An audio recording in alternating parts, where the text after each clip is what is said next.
पांच तरह की कावड़ होती है। पांच तरह की कावड़ में पहली कावड़ होती है एक सामान्यता में, आनंद में।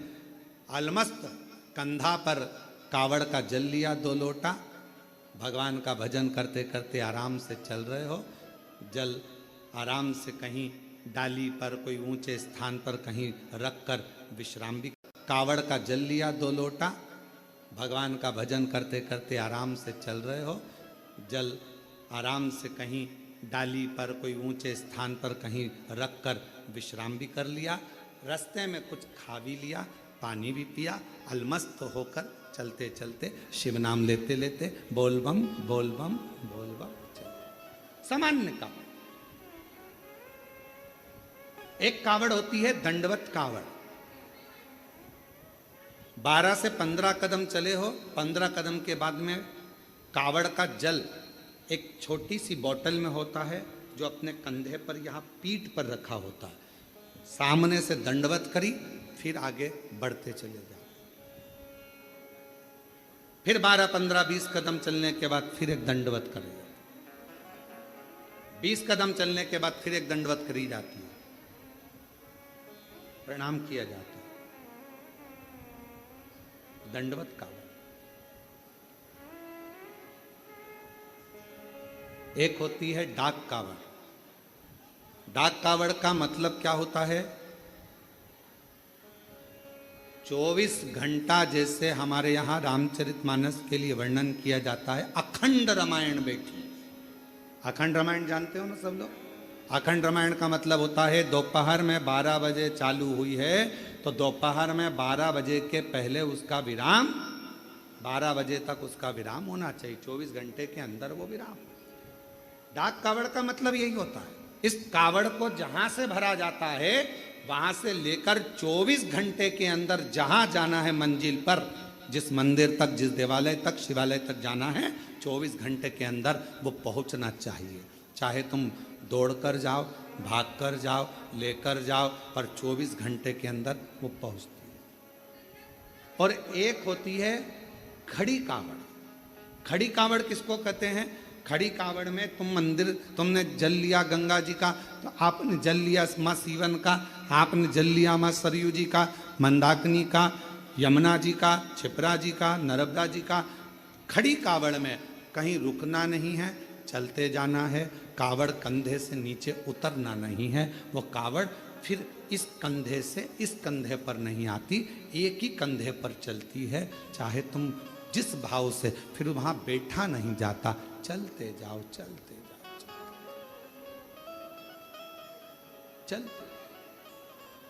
फिर एक कावड़ आती है भगवान की अलख कावड़।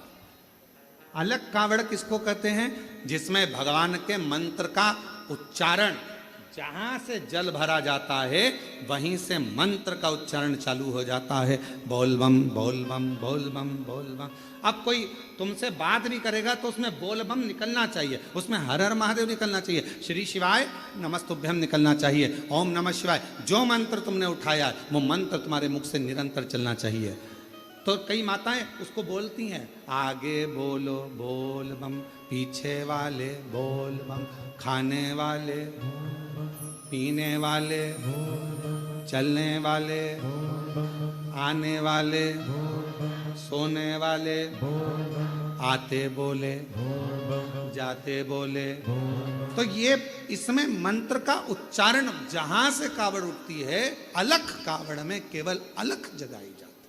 जल लिया, चलते गए, भोजन करने भी बैठे हो, कोई से बात भी करोगे तो बोल बम उसमें निकलते रहना चाहिए, निरंतर जप चलना चाहिए, निरंतर। अब रेवा सुतार की कथा कहती है। एक रेवा सुतार लोगों के घरों में काम करता, कभी कुर्सी बनाता, कभी कुछ बनाता, कभी कुछ बनाता, कभी चौकी, कभी चौरंग, कभी पलंग, कभी खटिया, कभी कुछ बनाता रहता। परिस्थिति का ठीक नहीं था, उसके पास में इतना धन नहीं था, इतना वैभव नहीं था उसके पास, इतना। कावड़ लेकर जा रहे थे। कावड़ उठाने वाले भक्त का जो बांबू था, डंडा था, कावड़ के वजन से वो बीच में से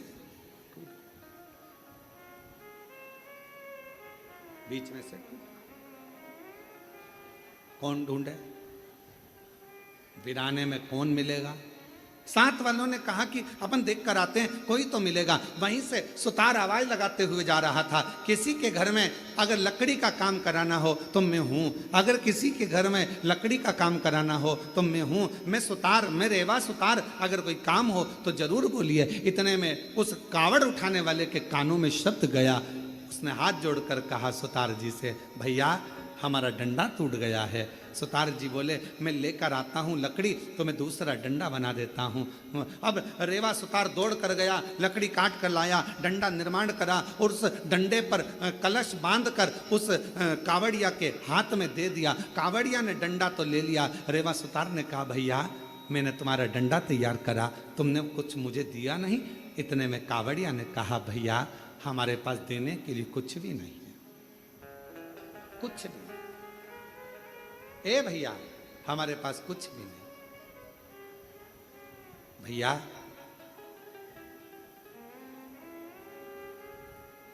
हम जल लेकर चले थे ना, वहां से हमारे पास में जो भी था सब छूट गया, हमारे पास कुछ नहीं। ए भैया, रेवा सुतार की आंख में से जल बहने लगा। अब भोजन भी नहीं, बच्चों को काम किया तो पैसा भी नहीं। रेवा सुतार ने मन में सोचा, इससे तो अच्छा है कि मैं भी इनके साथ कावड़ भरने चले। घर जाऊंगा, पत्नी कहेगी बच्चे भूखे हैं, भोजन कहाँ से लाऊंगा, क्या करूंगा। पर अपनी पत्नी और बच्चों के पीठ दिखाकर भागना, ये भी अच्छी बात नहीं। रेवा सुतार ने सोचा, एक काम करता हूं, अगली बार कावड़ भरने जाऊंगा, अभी तो मैं अपने घर जाता हूं। चलते चलते रेवा सुतार जब घर की ओर चले, चलते चलते जैसे ही कावड़िए की कावड़ का डंडा कलश भगवान देवाधिदेव महादेव के पास पहुंचा, जल समर्पित किया। समर्पित करते से ही देवाधिदेव महादेव ने सबसे ज्यादा सराहना उस रेवा सुतार की करी। उस रेवा सुतार गया, मेरे देवाधिदेव महादेव करुणा करने वाले, 2 लोटा 1 डंडा लेकर उसी कावड़िया का रूप रखकर रेवा सुतार के दरवाजे पर पहुंच गए। आवाज लगाई, ए रेवा सुतार, ए रेवा सुतार। रेवा सुतार ने कहा, कौन है भैया?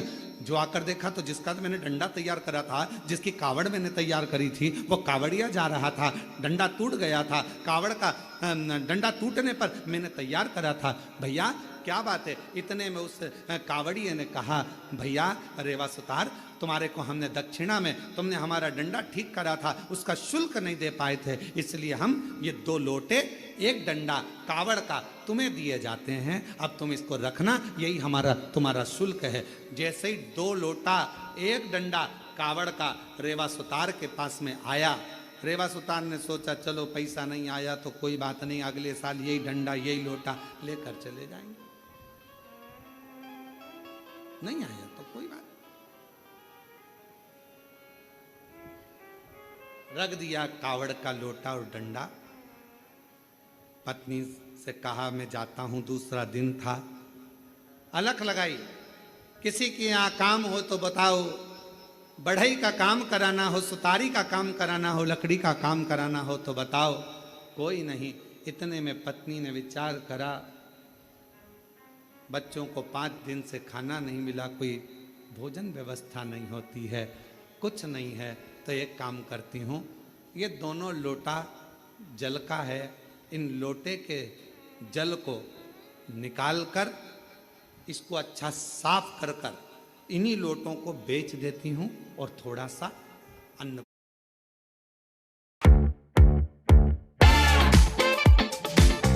इन्हीं लोटों को बेच देती हूँ और थोड़ा सा अन्न भाग ले आती।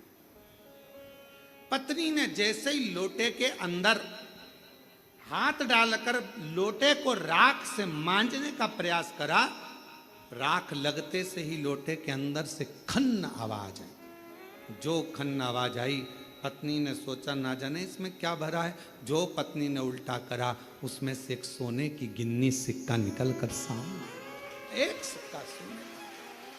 पत्नी ने सिक्का देखा, दौड़ती दौड़ती पल्लू में बांध कर रेवा सुतार के पास गई। तुम जो लोटा लेकर आए थे, ना जाने किसने क्या दे दिया था, उसमें सोने का सिक्का है, चलकर देखो। पति ने जाकर जो देखा सोने का सिक्का, ना जाने बेचारा किसका रह गया, जाकर देता हूँ। सिक्का लेकर दौड़ पड़े। दूसरा दिन फिर आया, पत्नी ने फिर लोटे को मांजने का प्रयास करा, सोने का सिक्का फिर गिर जाता। फिर पत्नी उस सिक्के को लेकर जाती, पति उस सोने के सिक्के को ढूंढता उस कावड़िया को देने के लिए, पर उसको क्या मालूम कि वो कावड़िया नहीं था, मेरा महादेव स्वयं कावड़िया बनकर आया था, जो देकर चले गया था। दुनिया के लोगों को ये ना लगे कि कावड़िया जाते हैं हम सेवा करते हैं, कावड़िया जाते हैं हम पानी पिलाते हैं, कावड़िया जाते हैं हम खाना खिलाते हैं, कावड़िया जाते हैं हम उनकी सेवा संभाल करते हैं। नाना, शिव महापुराण की कथा कहती है, जो शंकर का नाम लेकर बोल बम बोलकर जो जल भरकर चलता है, वो अकेला नहीं रहता, उसकी सेवा करने के लिए मेरा महादेव खुद चलता है, खुद चलता है। रेवा सुतार धनपति वैभवपति सत्तापति करोड़पति बन गया। कावड़ लेकर शिव के मंदिर जाता रहा, हर वर्ष जाता रहा, हर वर्ष। मेरी जीजियों, मेरे जीजाओं, बेटियों, बेटाओं, मेरी माताओं, मेरे भाई, कुबेरेश्वर बाबा की कावड़ भरना तो बाबा से ये मत कहना कि एक बार भरने आई हूं। बाबा इतना भंडार भरना, हर साल सावन के महीने में कुबेरेश्वर धाम आऊं और कावड़ भरकर, हर साल आऊं, हर वर्ष तेरे दरवाजे पर, ऐसी कृपा कर। और तेरा ही दिया मैंने खाया पिया, तेरा शुक्रिया है, तेरा शुक्रिया है। मुझे भोले बाबा ने बहुत दे दिया है, तेरा शुक्रिया है, तेरा शुक्रिया। अगर शिव कृपा करे तो बाबा से कहना, बाबा तू सेठ बनकर रहना और मैं तेरा चाकर बनकर, मैं तेरा चाकर। मेरे भोले तेरी नौकरी सबसे बढ़िया है, सबसे तेरे दरवाजे की चाकरी। चार लोगों में ये बात ना कहे कि मैं भगवान शंकर का बहुत सुंदर श्रृंगार कर लेती हूँ, या भगवान शंकर की पूजन में 2 घंटा, आधा घंटा, 15 मिनट, 20 मिनट मेरे जैसा कोई पूजन नहीं कर सकता। मैं बहुत अच्छे से करती हूँ, ऐसा नहीं। उसके लाखों दीवाने, बड़े से बड़े, उसके चरणों में कंकड़ माटी से पड़े।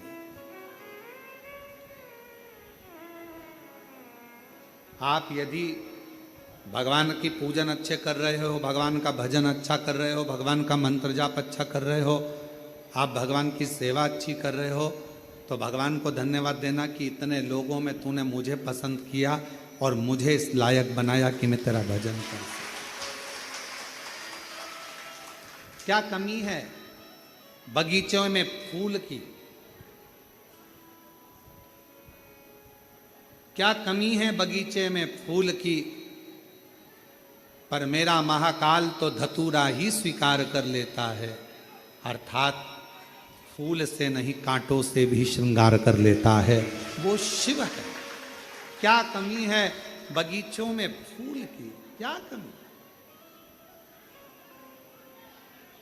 शिव जी के लिए कौन कमी बगीचे में पुष्प की होगी? अगर कोई कहे भगवान शंकर का श्रृंगार करना है, क्या लाना है? कहा साहब वहाँ से आगरा से फूल मंगवाए हैं, दिल्ली से यह मंगवाया, हमने कलकत्ता से फूल का ऑर्डर दिया, फूल बंगला बनवाया, हमने ये करा, हमने वो करा, पर शंकर भगवान का श्रृंगार तो केवल एक धतूरे से ही हो जाता है, कनेर के पुष्प से ही श्रृंगार। तुम्हारे फूलों के ढेर से शिव प्रसन्न नहीं होता है।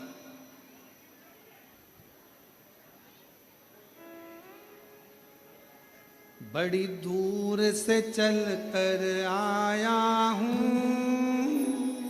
मेरे बाबा तेरे चरणों के लिए, मेरे बाबा तेरे दर्शन के लिए एक बेल पत्र में लाया हूँ। एक हो गया और पीछे आगे हो गया।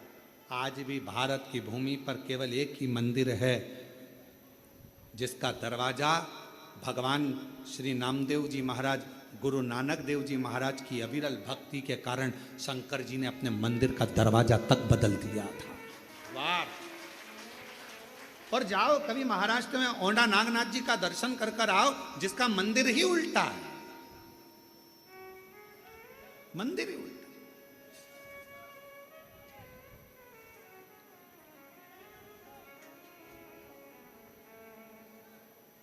क्या दिया? कुछ नहीं। क्या प्रदान करा? कुछ नहीं। भगवान शंकर क्या लेते हैं तुमसे? कुछ नहीं। केवल विश्वास, भरोसा। अगर दड़ी है तो मैं मिलूंगा। बस तू अहंकार का त्याग करना, अपने भीतर अभिमतता लेकर मेरे पास मत आना कि मैं इतना मेरे पास सत्ता है, इतना मेरे पास वैभव है, इतना मेरे पास में दौलत है, मैं इस कुर्सी का अधिपति हूं, मैं इस पद पर हूं। कुबेरेश्वर बाबा के धाम पर तुम्हारी अभिमतता से परे होकर आना, फिर उससे मिलना। वो जो देगा आप इतना आनंद से स्वीकार करते जाओगे कि पीछे पलट कर देखने की जरूरत नहीं पड़ेगी। अभी मत पलट कर देखने की जरूरत नहीं पड़ेगी। अभी मत। और कावड़ का जल भी अगर आप ला रहे हो सीवन माँ का, सीहोर से, माँ सीवन का तट से अगर जल भर कर आ रहे हो, 6 अगस्त को हम भी भरेंगे। और आप और हम प्रदोष के दिन सुबह 9 बजे माँ सीवन के तट से चलेंगे। इसके पहले तो ये कथा तो आज 25 तारीख को यहाँ विराम हो जाएगी, और 30 तारीख से दोपहर में 1 बजे से 4 बजे तक 7 दिवसीय शिव महापुराण की कथा जयंती स्टेडियम भिलाई छत्तीसगढ़ में प्रारंभ हो जाएगी, जहाँ पर इस सावन के महीने में पहली कथा होगी जो ग्राउंड में सुनने का मौका लोगों को मिलेगा, पंडाल में बैठकर सुनने का मौका मिलेगा। शिव कथा। और 1 बजे से 4 बजे तक आस्था चैनल पर लोग श्रवण करेंगे। आप विश्वास के साथ अहंकार का त्याग कर कर कंधे पर कावड़ लेकर चलते चलते देखो जरा, एक व्यक्ति के पांव में भी तकलीफ है, वो भी धीरे धीरे चल रहा है। आज हमने किसी ने हमको एक वीडियो दिखाया था, उसमें सीवन नदी पर एक कोई बुजुर्ग व्यक्ति कहीं से आया था और उसको लकवा हो गया था, हाथ पैर मुंह सब टेढ़ा हो गया था। लकवा हुआ तो उसके पास में पिछली कावड़ का थोड़ा सा जल होगा, वो जल उसने अपने ससुर को शरीर पर लगा दिया। लगाते लगाते लगाते लगाते डॉक्टर का भी इलाज चलता रहा। कावड़ का जल जो पिछले वर्ष का रखा था वो लगाती रही उसकी बहू पिछले वर्ष। तो धीरे धीरे शरीर काम करना प्रारंभ करा और हम